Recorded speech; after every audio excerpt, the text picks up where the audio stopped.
So we have a new silly argument from the right. It's this idea that Biden is being divisive and he doesn't believe in unity. Marco Rubio is a great example of this mindset. He said the following: "A radical leftist agenda in a divided country will not help unify our country. It will only confirm 75 million Americans' biggest fears about the new administration." So, I responded to this and I said the following: the people are unified, the elites get in the way. And then I show a poll which was from 2016. Now, granted, polls to this day show a similar dynamic, but the reason I always use this poll is because they kind of consolidated all the issues together in one poll. Much of Bernie Sanders' agenda polls, well, strongly or somewhat support. 73% want to raise taxes on the wealthy. 66% want to raise taxes on big corporations. 55% want single-payer health care. 59% want free college.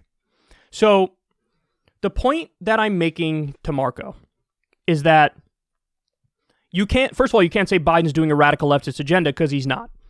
He's a milquetoast neoliberal centrist. I mean, that's what he is. So in many ways, it's fair to characterize him as a moderate Republican.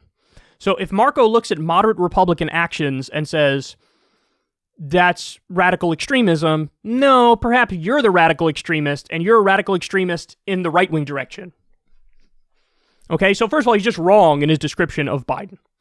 But beyond that, the country actually isn't that divided. Like, yes, on culture war issues, people are divided. I think that's fair. Although, even on that front, I think they overstate just how much people are divided, okay? But sure, on culture stuff, sure, down partisan lines, people are divided. The people who have brainworms and are political junkies and are mired in this stuff 24/7.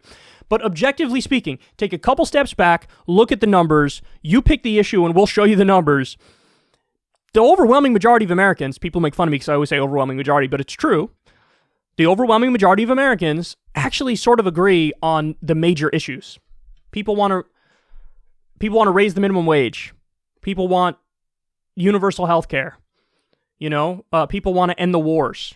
All the things I just named you from the Bernie Sanders agenda, like raising taxes on the rich. So, in other words, here's a better way of looking at politics. The American people are fairly united on many issues, and the elites get in the way of that agenda being implemented. Now, why? Why is that? Well, the elites get in the way because they're corrupt. When they run for office, they take a lot of money from campaign donors. And it could be big pharma, for-profit health insurance companies, military-industrial complex, Wall Street. They take money from all of these outlets, and then would you look at that when they get in power? They don't rock the boat, and they don't do any policies that would piss off those contingencies. And so that means they are necessarily not doing the will of their constituents, the American people. So his whole conception of politics here is off. But this is the only thing that they're going to go to now with Biden in the White House. They're going to pretend like Joe Biden is some sort of radical extremist and, oh my God, look at what he's doing. But the fact of the matter is, no, Biden, if anything, is too aligned with the elites, and what he needs to do is actually represent the will of the people. And if he were to actually represent the will of the people, he would be a vessel for the fact that the country is largely united on the actual policy issues.